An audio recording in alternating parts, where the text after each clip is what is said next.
Hello guys, welcome back to the my channel journey of Bihari में फिर से आपका स्वागत है। मैं हूं आपका दोस्त पंकज। आज हम आ चुके हैं भागलपुर के विक्रमशिला में, जो कि पहले प्राचीन ज़माने में विद्यालय के नाम से प्रचलित था। अभी यूनिवर्सिटी हो गया, पहले विश्वविद्यालय हुआ करता था। आज हम वहीं आ गए हैं शूट के लिए। हम आपको आज का पूरा व्यू दिखाएंगे, पूरा लोकेशन दिखाएंगे, कहाँ क्या है इसके बारे में आपको जानकारी देंगे। गाइज आप भी मेरे साथ बने रहिए इस वीडियो में। हम कोशिश करते हैं आपको दिखाने का और आप भी देखिए।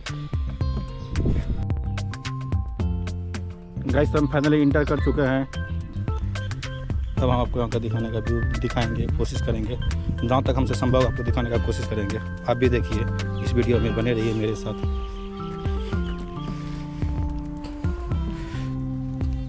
चूँकि ये वीडियो बहुत ही मज़ेदार होने वाली है, प्लीज़ स्किप मत करके मत देखिएगा।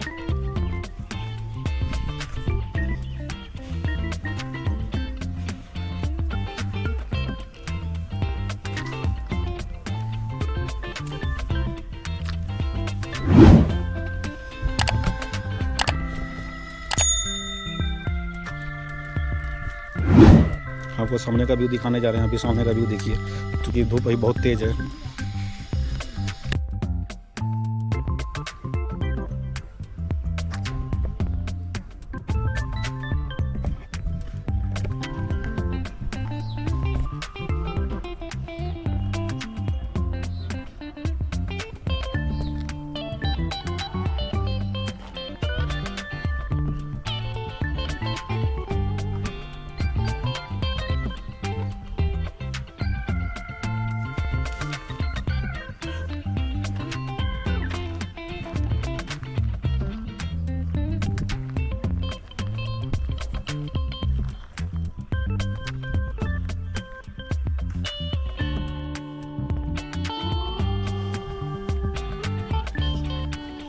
गजब का हम आ चुके हैं विक्रमशिला। आपका कुछ इतिहास के बारे में जानकारी दे देते हैं, जो बहुत ही रोचक है। आपको यहाँ के बारे में बताना चाहते हैं। विक्रमशिला विश्वविद्यालय का गौरवशाली इतिहास रहा है हमारे भारतवर्ष में। हमारे देश में आज बहुत से शिक्षा के यूनिवर्सिटी हैं, जैसे IIT, AMU, JNU, IIM इत्यादि। परंतु आज हज़ारों साल पहले भी 3 भव्य विश्वविद्यालय थे जिन्हें शिक्षा का केंद्र माना जाता था। भारत से ही नहीं, भारत के बाहर से भी लोग आते थे पढ़ाई करने के लिए। विश्वविद्यालय में मेरिट के लिए आधार पर सिलेक्शन होता था। यहाँ दुनिया भर का भाषाओं की पांडुलिपि होती थी, जहाँ जापान, चीन, Taiwan, Tibet, Myanmar, Iran, Iraq, फारस एवं विद्यार्थी आते थे, शिक्षा ग्रहण करते थे। ये तीनों विश्वविद्यालय आवासीय विश्वविद्यालय थे और इन विश्वविद्यालयों में निःशुल्क शिक्षा दी जाती थी। पहला विश्वविद्यालय था तक्षशिला विश्वविद्यालय, दूसरा था नालंदा विश्वविद्यालय, तीसरा था विक्रमशिला विश्वविद्यालय।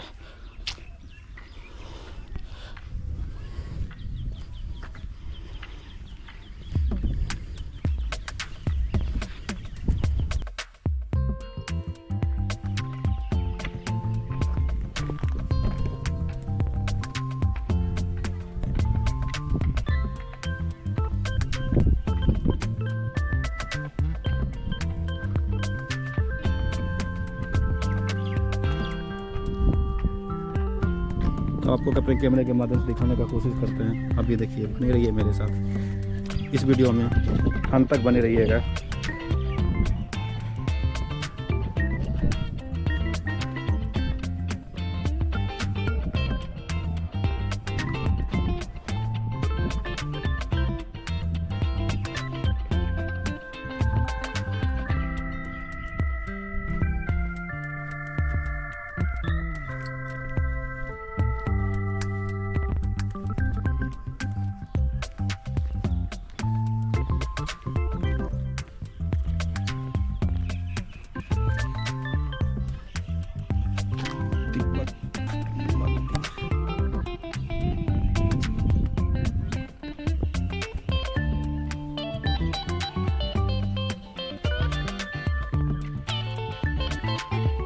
विक्रमशिला विश्वविद्यालय लगभग 3000 शिक्षक थे, परंतु यहाँ छात्रों की सही गणना का अनुमान नहीं लगाया जा सकता है। फिर भी अंदाज अगर 3000 शिक्षक थे तो कम से कम 10 से 12,000 छात्र जरूर रहते होंगे। उन सभी के लिए आवास भी आवंटित थे और इसमें से अंदाज़ा लगाया जा सकता है कि इसकी व्यवस्था कैसी रही होगी।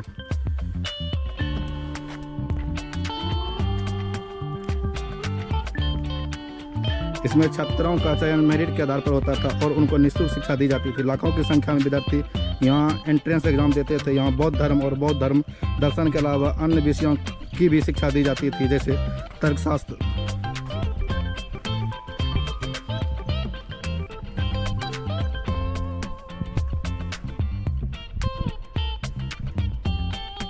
जैसे तर्कशास्त्र, व्याकरण, तत्वज्ञान, न्याय, विज्ञान, अर्थशास्त्र, राजनीति शास्त्र, कला, वाणिज्य इत्यादि शिक्षा दी जाती थी। यहाँ भारत के अलावा भारत के बाहर से भी विद्यार्थी शिक्षा अर्जन करने आते थे। भारत के अलावा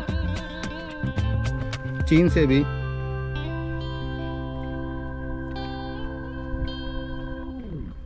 जब चीन, Japan, Tibet, Korea, Iran, Iraq, फारस देश से भी विद्यार्थी यहाँ आते थे। खासतौर पर तिब्बत से ज़्यादा विद्यार्थी आते थे, क्योंकि पाल वंश के शासक धर्मपाल का तिब्बत के साथ अच्छे संबंध थे और धर्मपाल ने वहाँ एक समिति भी बनाई थी जो तिब्बत से बौद्ध धर्म का प्रचार करती थी। यहाँ उस वक्त के बड़े दार्शनिक और साहित्यकार भी थे जहाँ यहाँ शिक्षा ग्रहण कर चुके थे।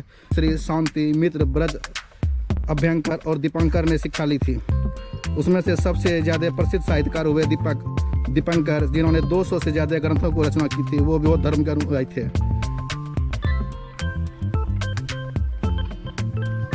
गाइस आपको फाइनली भी दिखा रहे हैं और आप भी देखिए। इसके बाद फिर कुछ और इतिहास के बारे में आपको जानकारी देंगे।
तो आप देख पा रहे होंगे विक्रमशिला विश्वविद्यालय में हम घूम रहे हैं और आपको लोकेशन यहाँ का व्यू दिखा रहे हैं गाइस, आप भी देखिए।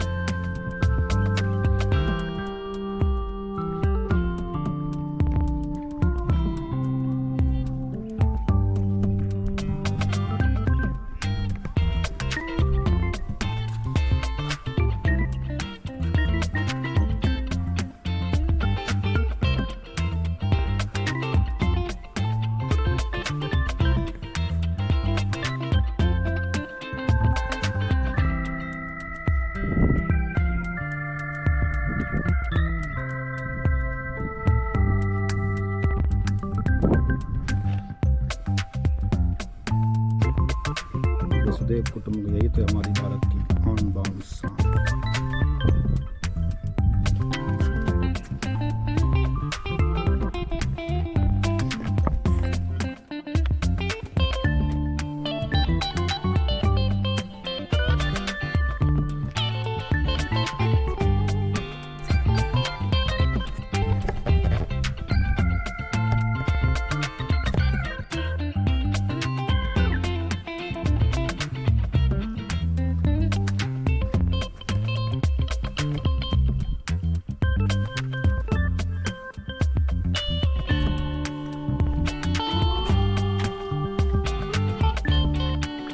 गाइस आप देख पा रहे हैं, हम घुमा रहे हैं आपको विक्रमशिला।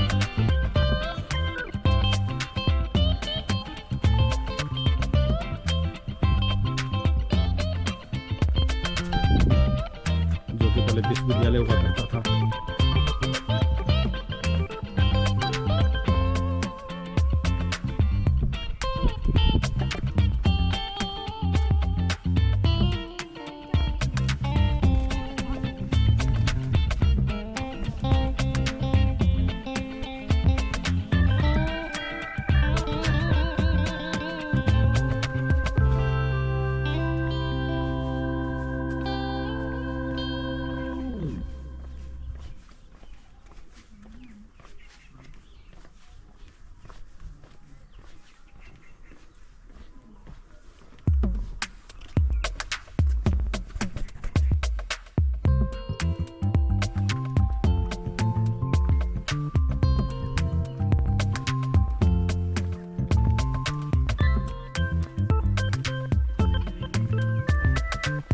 हमको यहाँ की जानकारी तक किसने यहाँ नष्ट किया था विक्रमशिला को। 12वीं सदी के आसपास की तुर्की मुसलमानों का आक्रमण भारत पर हुआ था। उसमें से मोहम्मद गौरी के साथ कुतुबुद्दीन एवं इफ्तियारुद्दीन मोहम्मद बिन बख्तियार खिलजी आए थे, जो कि मोहम्मद गौरी के सेनापति थे। कुतुबुद्दीन एवं दिल्ली के आसपास के इलाकों का जीतना शुरू किया था तथा बिहार और बंगाल को जीतने के लिए बख्तियार खिलजी को नियुक्त किया था। 1203 के आसपास जब वो बिहार को जीत रहा था तब वो विक्रमशिला को किला दुर्ग समझकर बर्बाद कर दिया और पूरी तरह नष्ट कर दिया। बाद में विक्रमशिला के नींव के ऊपर मिट्टी पर भर गई और वहाँ खेती बाड़ी होने लगी, परंतु 1960 के आसपास वहाँ कुछ खंडहर होने के प्रमाण मिले। पुरातत्व विभाग ने इसकी खुदाई की, तब वहाँ विक्रमशिला के जिन शीर्ष खंडहर मिले, परंतु जब अभी बहुत सारे इलाके मिट्टी में दफन है। कुछ इतिहासकारों का मानना है कि बख्तियार खिलजी जब बीमार पड़ गए और दूर से हकीम बुलाए गए, परंतु स्वास्थ्य में कोई सुधार नहीं हो रहा था और उसकी बीमारी बढ़ती ही जा रही थी। उसके मुलाजिमों ने नालंदा विश्वविद्यालय में एक बार दिखने की सलाह दी, लेकिन खिलजी इस्लामिक कट्टरपंथ था, इसलिए वो यहाँ इलाज नहीं कराना चाहता था। उसे लगता था इतने दूर से आए हकीम उसका इलाज नहीं कर पा रहे हैं, बौद्ध भिक्षु क्या कर पाएंगे। फिर भी जब उसकी बीमारी ठीक नहीं हुई तो अंततः नालंदा विश्वविद्यालय के प्राचार्य राहुल श्री भद्र को बुलाया गया। जब उसके समक्ष खिलजी ने शर्त रखी कि तुम्हें ठीक करना है, परंतु तुम्हारी दी गई कोई दवा में सेवन नहीं करूँगा। प्राचार्य राहुल श्री भद्र ने वहाँ से चले गए और दूसरे दिन फिर खिलजी के यहाँ आए और खिलजी को कुरान की किताब दी तथा कहा कि इसे दिन में 2 बार पढ़ना जब तक कि आप ठीक ना हो जाए। बख्तियार खिलजी वैसा ही किया, 1 सप्ताह के अंदर ठीक हो गया। बख्तियार खिलजी को समझ नहीं आया था कि कैसे हो सकता है। पता है कि आचार्य राहुल श्री भद्र जी ने कुरान की किताबों को पन्नों के किनारे पर दवा के लेप लगा दिए, जिससे खिलजी ने थूक लगाकर पढ़ा और दवा अंदर चली गई, वो ठीक हो गए। खिलजी और क्रोधित हुआ कि जैसे ही ये बौद्ध भिक्षुक इस्लाम में आ गए, उस वक्त को धर्म के प्रचार को बढ़ाने, बौद्ध धर्म को नष्ट करने के लिए, बौद्ध धर्म के केंद्र को नष्ट करने के लिए नालंदा विश्वविद्यालय और विक्रमशिला विश्वविद्यालय को जला दिया। उसमें करोड़ों पांडुलिपि और किताबें जला दी गई। उसके साथ ही वहाँ के विद्यार्थी तथा आचार्य को भी जिंदा जला दिया गया। आज भी विक्रमशिला विश्वविद्यालय के खंडहर को देखकर ये अंदाज लगाया जा सकता है कि उसकी भव्यता क्या होगी। करीब 100 एकड़ में से भी ज़्यादा फैला था विश्वविद्यालय। पानी पीने के लिए कुएं भी खुदे थे, जो आकर छोटे परंतु काफ़ी गहरे थे। कुछ कुओं को अस्तित्व आज भी मौजूद है। 10 से 12 फीट मोटी दीवारें थी। सिंगल पत्थर के 3 ईस्वी बख्तियार खिलजी द्वारा ध्वस्त कर दिया गया।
ऐतिहासिक प्राचीन धरोहर है।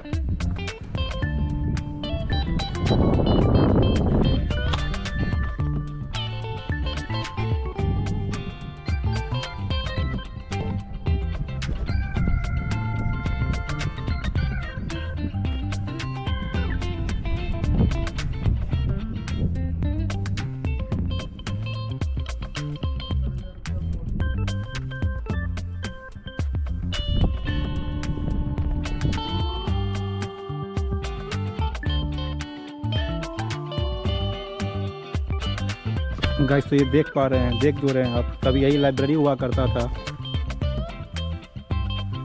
हमारे विक्रमशिला विश्वविद्यालय का, आज जो खंडहर में तब्दील हो चुका है।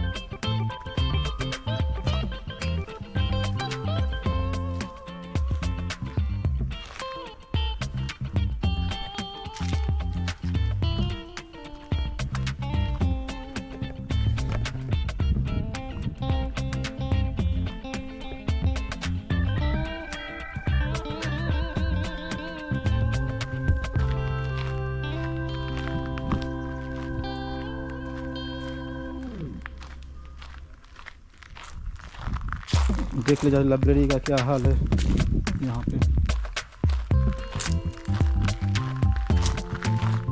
हम आपको ऐतिहासिक धरोहर दिखाने की कोशिश कर रहे हैं, आपको दिखा भी रहे हैं गाइस, अभी देखिए।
गाइस तो आपको फाइनली विक्रमशिला दिखा चुके हैं।